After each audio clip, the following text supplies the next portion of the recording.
CA, CMA, CS, CAT, banking, TNPSC இப்படி பல எக்ஸாம்ஸ்க்கு coaching எடுத்து அதில் 100% ரிசல்ட் எதிர்பார்க்குறீங்களா? அதுக்கு தான் நாங்கள் இருக்கோம் ICP ப்ரொஃபஷனல் அகாடமி. ஒவ்வொருவருக்கும் தனித்தனியாக கோச்சிங் ப்ளஸ் ஹாஸ்டல் வசதியோட கம்மியான ஃபீஸில் நீங்கள் எதிர்பார்க்குற ரிசல்ட். எங்களை சந்தித்து சாதிக்க நீங்கள் அணுக வேண்டிய முகவரி 973 TELC church complex, town hall bus stand, Coimbatore 640101. தொடர்புக்கு 9894795915 என்ற தொலைபேசி எண்ணை தொடர்பு கொள்ளவும். விரைந்து சேருவீர், பயன்பெறுவீர்.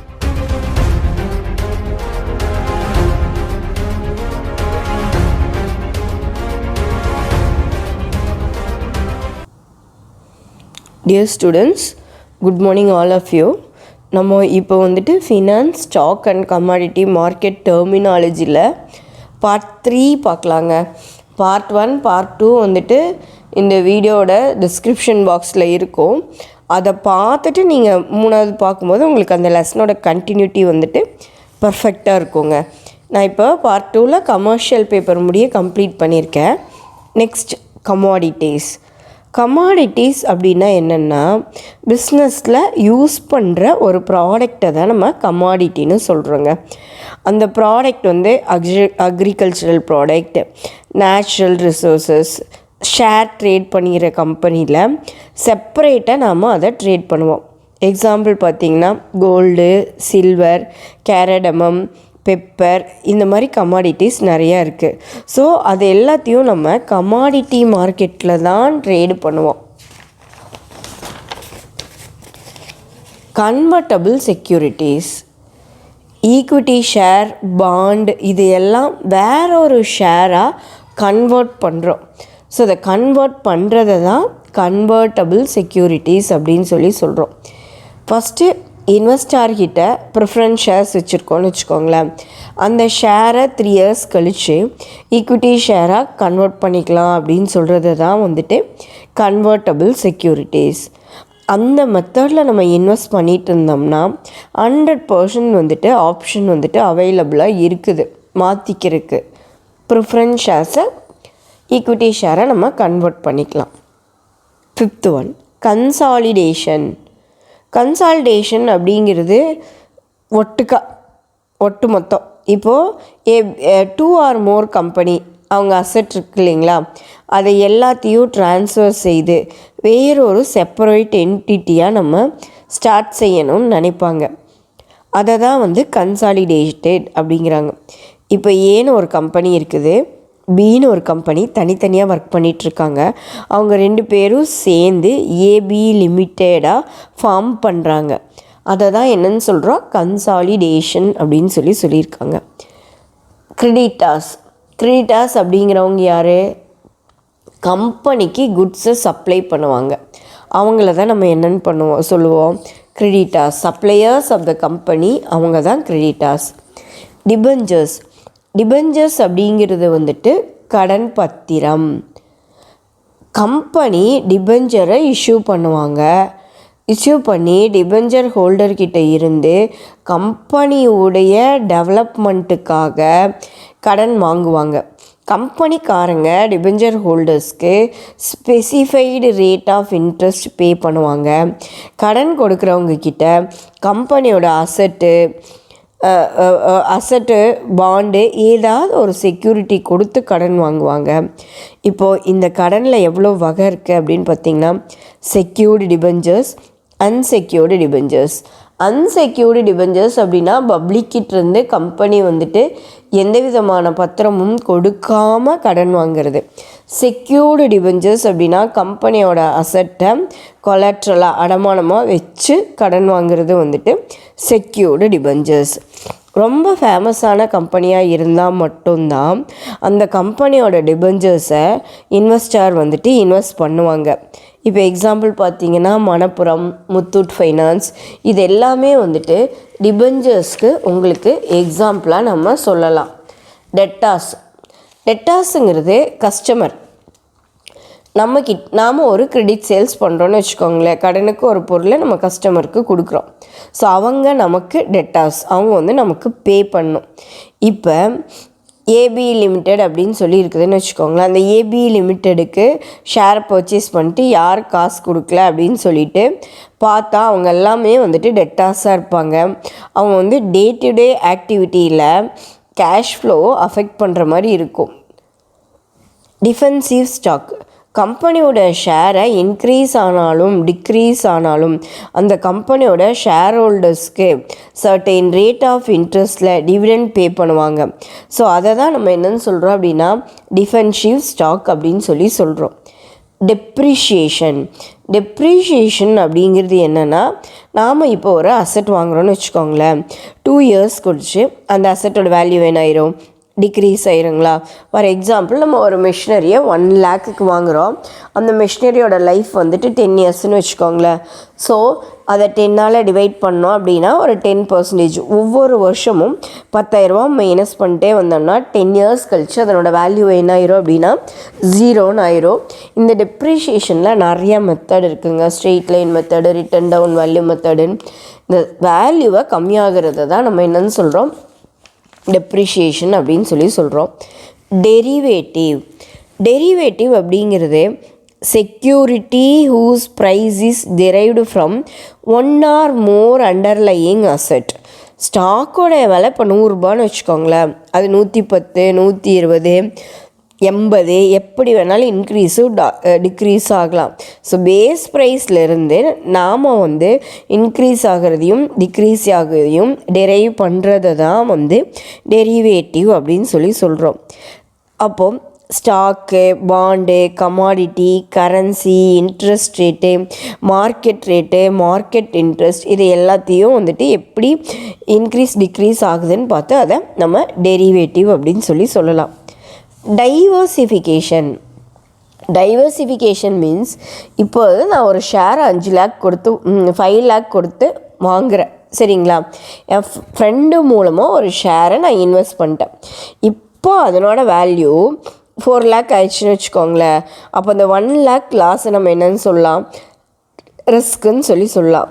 ஸோ இதே 5 லட்ச ரூபாவை நான் ஒரு 5 கம்பெனியில் இன்வெஸ்ட் பண்ணுறேன்னு வச்சுக்கோங்களேன். For example Reliance, BSNL, Infosys, liquor, Manappuram gold, இப்படி ஒரு 4-5 கம்பெனியில் நான் இன்வெஸ்ட் பண்ணியிருக்கேன். ஸோ அப்படி நான் இன்வெஸ்ட் பண்ணும் பொழுது ஒரு கம்பெனியில் ஷேர் வேல்யூ டிக்ரீஸ் ஆனாலும் மற்ற கம்பெனியில் ஷேர் வேல்யூ வந்துட்டு இன்க்ரீஸ் ஆகி அந்த லாஸை அட்ஜஸ்ட் பண்ணிடும். இதைத்தான் நம்ம என்னென்னு சொல்கிறோம் அப்படின்னா டைவர்சிஃபிகேஷன் அப்படின்னு சொல்கிறோம். It means purchase of shares in different company. Next dividend. கம்பெனியோட ஏர்னிங்ஸ் தான் நம்ம என்னென்னு சொல்லுவோம்? டிவிடெண்ட் அப்படிங்கிறோம். கம்பெனிக்காரங்க ஷேர் ஹோல்டர்ஸ் எல்லாம் கம்பெனியில் இன்வெஸ்ட் பண்ணியிருப்பாங்க. இன்வெஸ்ட் பண்ண ஷேர் ஹோல்டர்ஸ்க்கு கம்பெனியிலேருந்து கிடைக்கிற ப்ராஃபிட்டில் டிவிடெண்ட்டு இஷ்யூ பண்ணுவாங்க. ஸோ டிவிடெண்ட் வந்து சர்டைன் பர்சன்டேஜாக இருக்கும். Casually decided by the board of director. எவ்வளோ பர்சன்டேஜ் அப்படிங்கிறத வந்துட்டு board of directors of the company வந்துட்டு டிவிடெண்ட் எவ்வளோ பர்சன்டேஜ் அப்படிங்கிறத டிசைட் பண்ணுவாங்க. Equity or net worth. ஒரு கம்பெனியோட கேபிட்டலுக்காக இன்வெஸ்ட் பண்ணுற வேல்யூவை தான் நம்ம வந்துட்டு ஈக்விட்டி ஆர் நெட்வொர்த் அப்படின்னு சொல்கிறோம். நெட்வொர்த் என்பது என்ன அப்படின்னா பெய்ட் இன் capital, retained earnings, certain reserves, preference shares, equity shares, இது எல்லாமே நெட்வொர்த் அப்படின்னு சொல்லி சொல்கிறோம். கம்பெனியோடைய நெட்வொர்த் அப்படின்னு சொல்லி சொல்கிறோம். எக்ஸ்சேஞ்ச் ரேட் அப்படிங்கிறது நம்ம இந்தியன் கரன்சியை சிங்கப்பூர் டாலராக மாற்றணும்னு நினைக்கிறேன்னு வச்சுக்கோங்களேன். இப்போ ஃபார் எக்ஸாம்பிள் சிங்கப்பூர் டாலரோட விலை 65 ரூபா. இப்போ $100 நம்ம சேஞ்ச் பண்ணணும் அப்படின்னா இந்தியன் மணி வந்துட்டு 65 ருபீஸுங்களா. 65 × 100 போட்டு இந்தியன் மணி 6500 கொடுத்தால் சிங்கப்பூர் டாலர் வந்துட்டு 65 எக்ஸ்சேஞ்சு நம்ம பண்ணிக்கலாம். ஸோ இந்த மாதிரி எக்ஸ்சேஞ்ச் பண்ணுறதுக்கு பேர் தான் exchange rate. Next face value. இது வந்துட்டு ஃபேஸ் வேல்யூ அப்படிங்கிறது cash denomination. The amount of money the holder of individual security going to earn from the issuer of the security at the time of maturity. It is also known as par value. Face value என்பது ஷேரோட minimum price 100 ருபீஸ்ன்னு வச்சுக்கோங்களேன். So அதில் 20 rupees add ஆகியிருந்ததுன்னா அதை வந்து premium அப்படின்னு சொல்கிறோம். Maturity பீரியடில் நமக்கு அந்த ஃபேஸ் வேல்யூ கிடைக்கும். Financial instrument. Financial instrument is anything that ranges from cash, negotiable instrument, deed, for that matter any written authenticated evidence that shows the existence of a transaction agreement. Financial intermediary. Finance provide பண்ணுறவங்களுக்கும் ஃபினான்ஸை receive பண்ணுறவங்களுக்கும் இடையில intermediary மாதிரி work பண்ணுறவங்கள தான் வந்துட்டு financial intermediary அப்படின்னு சொல்கிறோம். எக்ஸாம்பிளாக ஒரு கம்பெனி ஷேரை இஷ்யூ பண்ண ரெடியாக வச்சுருக்குதுன்னு வச்சுக்கோங்களேன். பப்ளிக்கும் அந்த ஷேரை விற்று கொடுக்குறவங்க தான் வந்து இன்டர்மீடியரி அப்படிங்கிறோம். ஸ்டாக் புரோக்கர் மிடில்மேன் மாதிரி ஒர்க் பண்ணுவாங்க. பேங்க்கும் வந்து இன்டர்மீடியட் ஒர்க்கை பப்ளிக்கு செஞ்சு கொடுப்பாங்கங்க.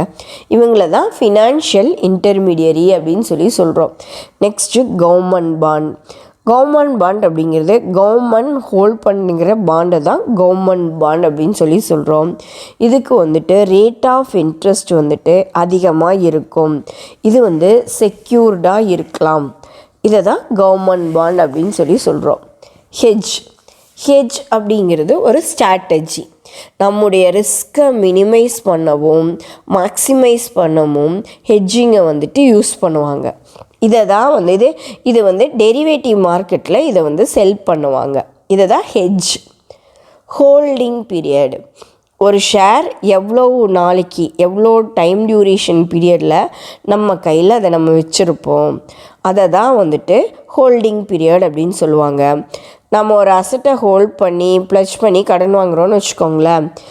அந்த கடனை திருப்புறதுக்கு நம்மளுக்கு எவ்வளோ நாள் ஆகும், அதைத்தான் ஹோல்டிங் பீரியட் அப்படின்னு சொல்லலாம். Next income stock.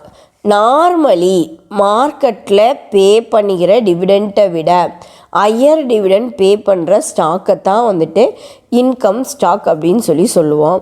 காமனாக 5% இருந்ததுன்னா இன்கம் ஸ்டாக்கோட ரிட்டர்ன் பார்த்திங்கன்னா 8% இருக்கும். அதை தான் நம்ம என்னென்னு சொல்கிறோம், இன்கம் ஸ்டாக் அப்படின்னு சொல்கிறோம்.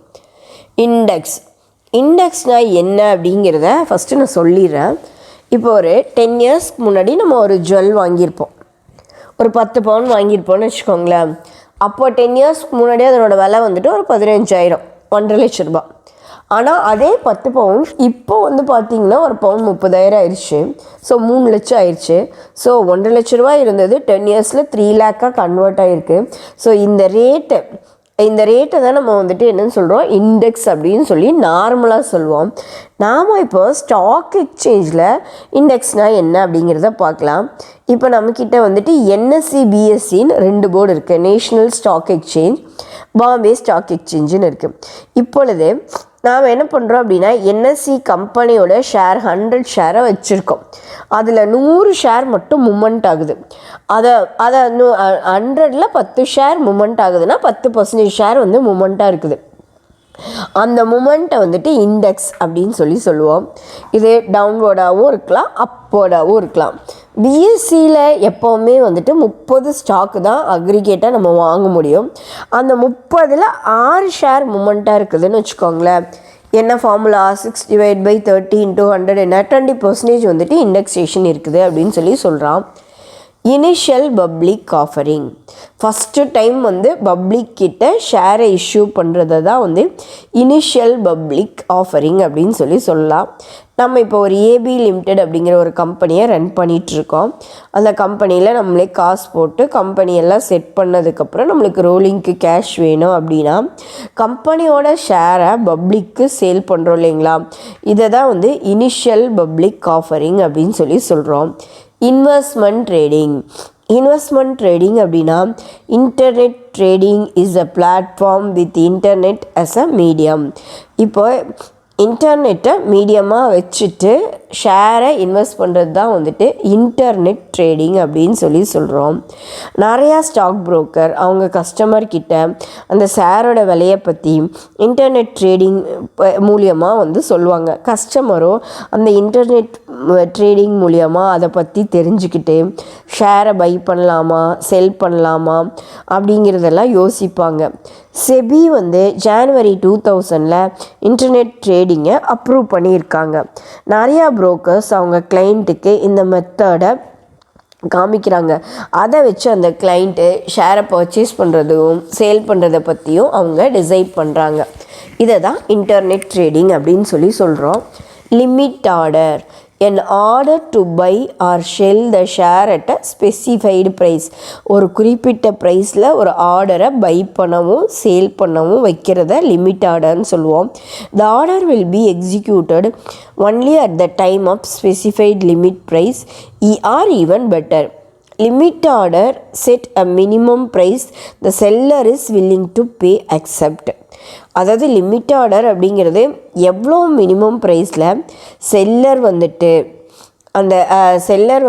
அக்செப்ட் பண்ணிக்கிறாரு அந்த குட்ஸை சேல் பண்ணுற அப்படிங்கிறதா.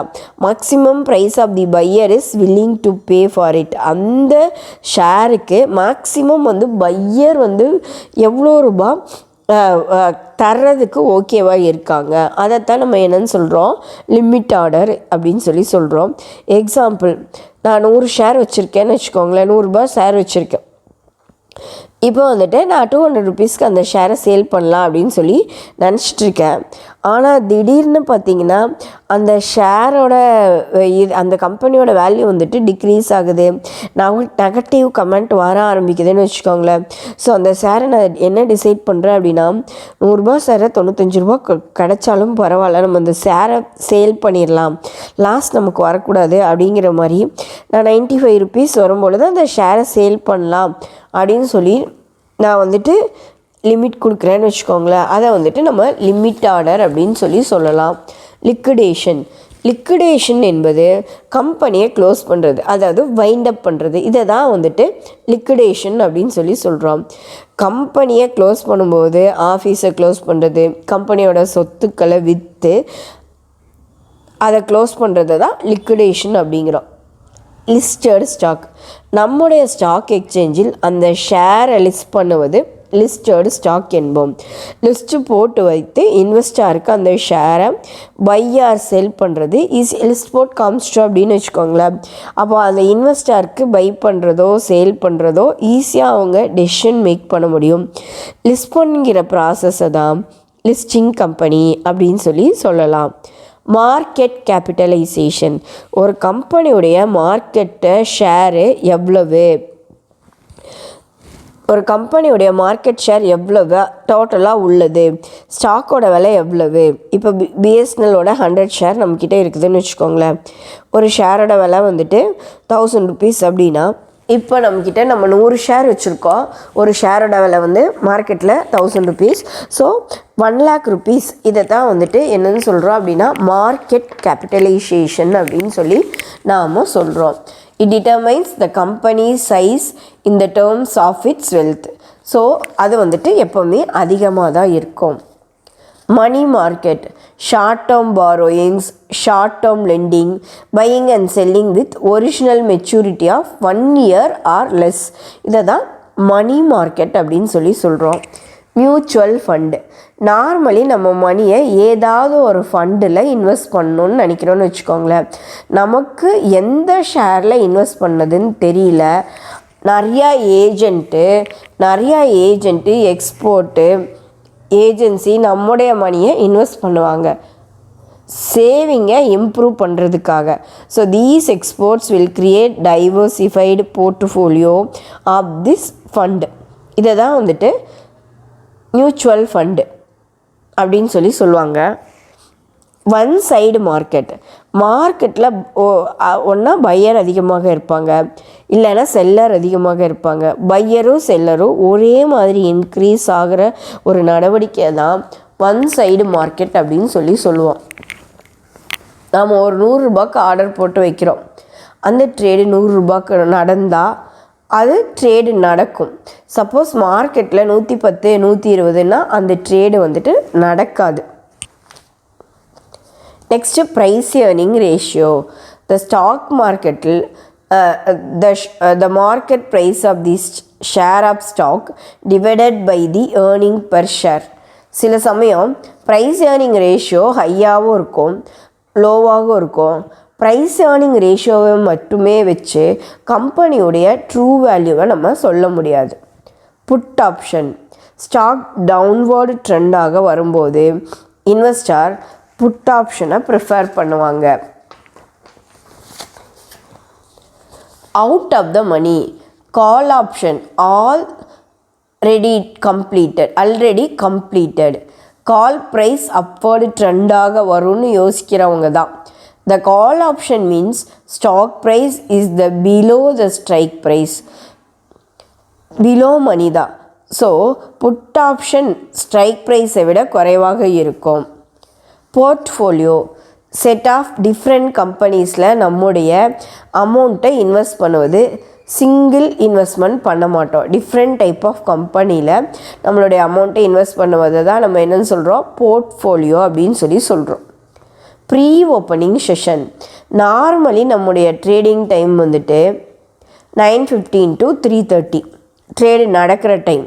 அதுக்கு முன்னாடி 9லேருந்து 9:15 முடிய 9 to 9:15 இதை தான் வந்து ப்ரீ ஓப்பனிங் செஷன் அப்படின்னு சொல்கிறோம்.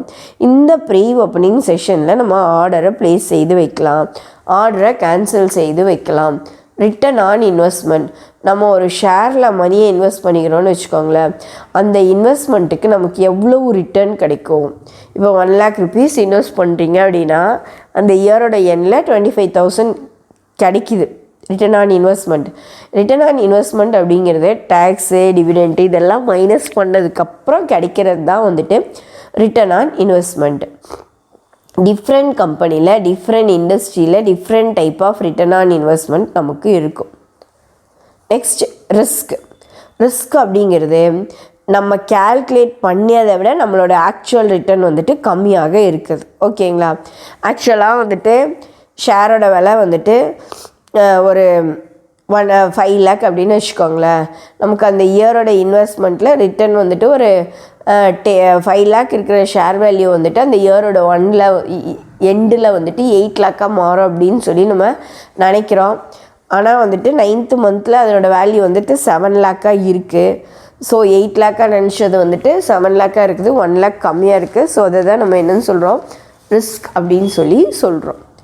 Securities. A transferable certificate of ownership of investment in a product.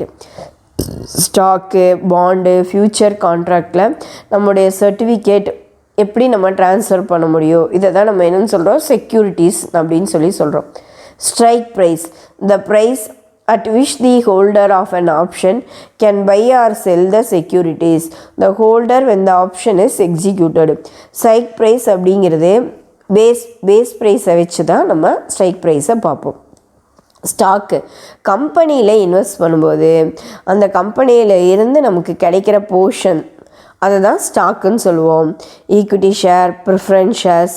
Equity share ஹோல்டராக இருந்தால் அவங்களுக்கு ஓனர்ஷிப் இருக்கும். ப்ரிஃபரன்ஸ் ஷேர் ஹோல்டர்ஸ்க்கு ஓனர்ஷிப் இருக்காது, அவங்களுக்கு ஒரு குறிப்பிட்ட டிவிடெண்ட் மட்டும்தான் கிடைக்கும். ப்ரிஃபரன்ஸ் ஷேர் ஹோல்டர்ஸ் கம்பெனியில் கிடைக்கிற ப்ராஃபிட் இன்க்ரீஸ் ஆனாலும் டிக்ரீஸ் ஆனாலும் ஸ்பெசிஃபைடு ரேட்டில் வந்துட்டு டிவிடெண்ட் அவங்களுக்கு கிடச்சிரும். ஈக்விட்டி ஷேர் ஹோல்டர்ஸில் ப்ராஃபிட் அதிகமாக இருந்தால் ரேட் ஆஃப் இன்ட்ரெஸ்ட் அந்த டிவிடெண்ட் வந்து அதிகமாக கிடைக்கும், கம்மியாக இருந்தால் கம்மியாக கிடைக்கும். இதை தான் வந்துட்டு கம்பெனியோட ஸ்டாக்கை தான் நம்ம என்னென்னு சொல்கிறோன்னா இன்வென்ட்ரி அப்படின்னு சொல்கிறோம். Stock split. நாம் இப்பொழுது ஒரு ஸ்டாக் இருக்குன்னு வச்சுக்கோங்களேன், அதை ஸ்ப்ளிட் பண்ணி கட் பண்ணுவாங்க. நார்மலி கம்பெனியோடைய வேல்யூவை அதிகப்படுத்தி காமிப்பதற்காக ஷேரை வந்து ஸ்ப்ளிட் பண்ணுவாங்க. யூஸ்வலாக வந்து 2:1 இல்லை 3:1 இதை தான் வந்துட்டு ஷேர் ஸ்ப்ளிட் அப்படின்னு சொல்கிறாங்க. நெக்ஸ்ட்டு தின் மார்க்கெட். பையரும் செல்லரும் தின் மார்க்கெட்டில் கம்மியாக இருப்பாங்க, அதிக மெம்பர்ஸ் வந்துட்டு ட்ரேட் பண்ண மாட்டாங்க. ஸோ அதனால் பையர்ஸும் செல்லர்ஸும் தின்மார்க்கில் கம்மியாக இருக்கிறனால அதோட ப்ரைஸ் கொஞ்சம் அதிகமாக இருக்கும். Trading session, pre opening session பார்த்தோம் 9 to 9:15. ட்ரேடிங் செஷன் பார்த்திங்கன்னா 9:15 to 3:30. இதை தான் ட்ரேடிங் செஷன் அப்படின்னு சொல்கிறோம். இந்த ட்ரேடிங் செஷன் பீரியடில் நம்ம ஷேரை ட்ரேட் பண்ண முடியும். Here all the order placed இந்த ப்ரீ ஓப்பனிங் செஷன், ஆர்டர்லாம் ப்ரீ ஓப்பனிங் செஷனில் நம்ம ஆர்டர் பண்ணிவிட்டு அதை வந்துட்டு ட்ரேடிங் செஷனில் நம்ம என்ன பண்ணிக்கலாம், ட்ரேட் பண்ணிக்கலாம். வெஞ்சர் கேபிட்டல், வெஞ்சர் கேபிட்டல் அப்படிங்கிறது form of private equity. Private கம்பெனியோடைய ஸ்டார்ட் அப் ஸ்ட்ராட்டஜி எல்லாம் புதுசாக தொடங்குறோன்னு வச்சுக்கோங்களேன், அது எல்லாமே அங்கே கரெக்டாக இருக்கும். அப்படி இருந்தால் தான் மக்கள் பிலீவ் பண்ணி லாங் டேர்மில் அந்த க்ரோத் பொட்டென்ஷியல் கேபிட்டல் கிடைக்கும்னு சொல்லிட்டு அங்கே ஷேர் வாங்குவாங்க. ஸோ அதை வெஞ்சர் கேபிட்டல் அப்படின்னு சொல்கிறோம். இது ஸ்டார்ட் அப் கம்பெனி, சரிங்களா. ஒரு ஸ்டார்ட் அப் கம்பெனி ஸ்ட்ராட்டஜியை புதுசாக தொடங்கும்போது எல்லாத்தையும் பர்ஃபெக்டாக கொண்டு போகிறது தான் வெஞ்சர் கேபிட்டல் அப்படின்னு சொல்கிறோம். ஈல்டு அப்படிங்கிறது yield is a measure return on investment in certain percentage. ஸ்டாக்கில் இன்வெஸ்ட் பண்ணும்போது அதுலேருந்து நம்மளுக்கு எவ்வளவு ரிட்டர்ன் கிடைக்கும் அப்படின்னு பார்க்குறோம். இப்போ 100 ரூபா இன்வெஸ்ட் பண்ணோம்னா 5% டிவிடெண்ட் கிடைக்கும் அப்படின்னு பார்ப்போம் இல்லைங்களா. அதை தான் நமக்கு ஈல்டு, எவ்வளோ திரும்பி கிடைக்குது அப்படின்னு பார்க்குறது தான் yield. Yield to call, rate of return earned a bond, it is called before its maturity rate. அதை தான் ஈல்டு டு கால். இப்போ 100 rupees இன்வெஸ்ட் பண்ணுறோம், நமக்கு 10% கிடைக்குன்னு பார்க்குறோம், ஆனால் 8% கிடைக்குது. ஸோ இதுதான் yield to call. Zero coupon bond அப்படின்னா இந்த ஜீரோ கூப்பன் பாண்டில் நமக்கு ரேட் ஆஃப் இன்ட்ரெஸ்ட் இருக்காது. அதில் நாம் ஏன் இன்வெஸ்ட் பண்ணுறோம் அப்படின்னா, பாண்ட் இஷ்யூ பண்ணுறதே எப்போவுமே டிஸ்கவுண்ட் ரேட்டில் தான் இஷ்யூ பண்ணுவாங்க. சேல் பண்ணும்போது நார்மல் ரேட்டில் நம்ம அதை சேல் பண்ணிடலாம். ஃபார் எக்ஸாம்பிள், இப்போ ஒரு ஷேரோட விலை 1000 ரூபான்னு வச்சுக்கோங்களேன், அங்கே இஷ்யூ பண்ணுற ப்ரைஸ் 700 ரூபாய்க்கு இஷ்யூ பண்ணுவாங்க. நாம் அதை திருப்பி கொடுக்கும்போது நம்மளுக்கு 1000 ரூபாய் ஷேரோட வேல்யூ கிடச்சிடும். ஸோ நமக்கு அதில் எவ்வளோ ரூபா ப்ராஃபிட் கிடைக்குது அப்படின்னா 300 rupees ப்ராஃபிட் கிடைக்குது இல்லைங்களா. இதை தான் நம்ம என்னன்னு சொல்லுவோம் அப்படின்னா ஜீரோ கூப்பன் பாண்ட் அப்படின்னு சொல்கிறோம். தேங்க்யூ ஃபார் வாட்சிங். இந்த வீடியோ உங்களுக்கு பிடிச்சிருந்ததுன்னா இந்த வீடியோவை உங்கள் ஃப்ரெண்ட்ஸுக்கு ஷேர் பண்ணுங்கள், சப்ஸ்கிரைப் பண்ணுங்கள்.